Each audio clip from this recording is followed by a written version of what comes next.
구독!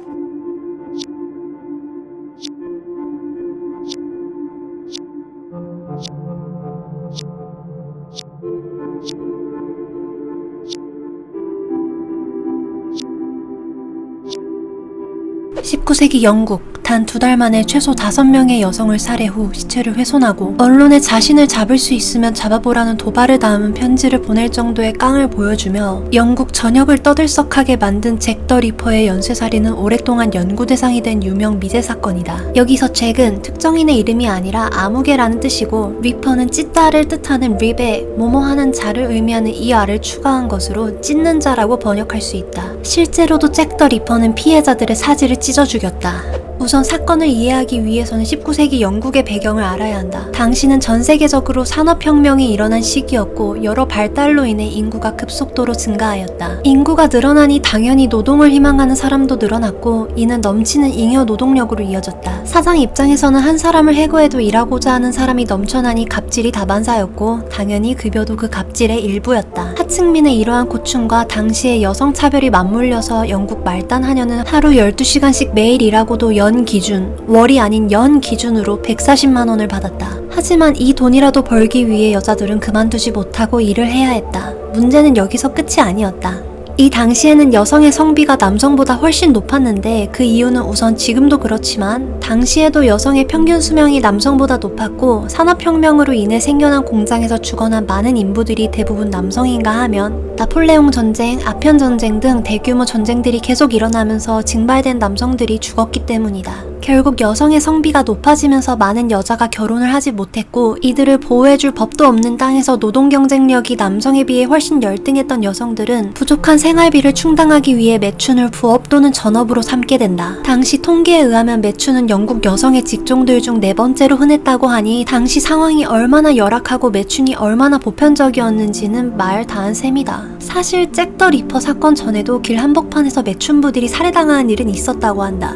이처럼 살인이 쉬웠던 이유는 매춘부들의 열악한 생활환경 때문인데, 당시 매춘부들은 성행위 한 번에 4펜스, 하나 약 2,500원을 받았다. 매춘부들이 물처럼 마시던 술 진이 3펜스였어서 하루 동안 몸을 2번 팔아도 한 끼 겨우 때울 정도였다. 당시 하층민들은 집 구할 돈이 없어 싼 숙박업소에서 잠을 청했는데, 매춘부들은 숙박할 돈도 없어 새벽 늦게까지 몸을 팔 손님을 찾아 어두운 길거리를 헤매었다고 한다. 잭 더 리퍼 연쇄살인 사건들의 모든 배경이 되는 화이트 채플은 음지 중에서도 매춘으로 악명이 높은 곳이었다. 1888년 8월 31일 첫 번째 피해자인 메리는 새벽 1시에 숙박업소를 찾았다가 4펜스가 없다는 이유로 쫓겨났는데, 결국 그날 새벽 길거리에서 목이 졸려 사망한 채 발견되었다. 몸 여러 곳에는 칼에 베인 깊은 자상이 있었다. 그리고 첫 번째 사건 발생 일주일 뒤 두 번째 사건이 발생했다. 이번 피해자 체프먼은 메리와 마찬가지로 침대를 빌릴 돈이 없어 숙박업소에서 쫓겨났고, 새벽 5시 반경 목이 졸려 교살당했다. 하지만 칼에 의한 자상이 전부였던 메리의 시신과는 다르게 체프먼의 시신은 배가 갈라져 꺼내진 내장이 어깨에 걸쳐있는 등 매우 엽기적이고 잔혹했다. 이 사건 직후 자신을 이 사건의 범인 잭 더 리퍼라고 소개한 한 남성은, 난 창녀들이 혐오스럽고 내가 쇠고랑을 찰 때까지 그들을 찢는 것을 멈추지 않겠다 라고 말하는 선언문을 담은 편지를 신문사에 보냈고, 이는 언론에 보도되며 사건을 사회에 알렸다.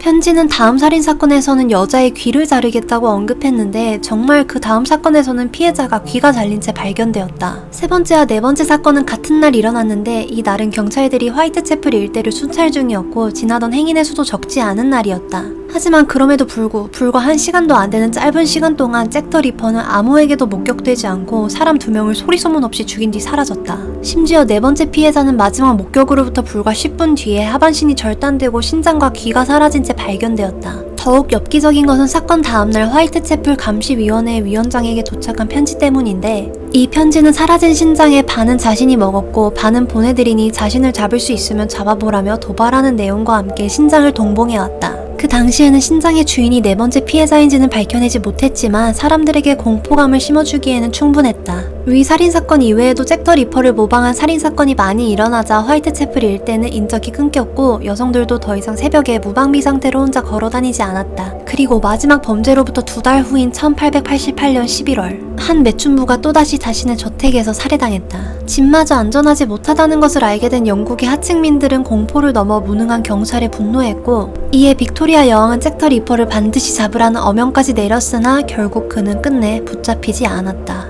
연쇄살인의 희생자는 앞서 언급한 것처럼 모두 매춘부였고 범행 장소는 모두 공공장소 혹은 행인들이 쉽게 지나다니는 길거리 위에서 일어났다. 살해 수법의 특징은 목을 조르고 칼로 목에 깊은 자상을 내 숨통을 끄는 뒤 외과 수술용 칼 같은 예리한 날붙이로 시신을 의도적으로 해부했다는 점이다. 해부학 지식이 상당했던 것으로 추정되는 게 한밤중에 조명도 없는 곳에서 막으로 가려져 보이지도 않는 신장을 피해자의 몸에서 정확히 적출해내었다. 영국을 떠들썩하게 한 미제 사건인 만큼 의사부터 시작해 공장 나으리, 작가, 화가 등 다양한 인물들이 용의자 후보로 지목되었지만 결국 진범은 잡히지 않았다.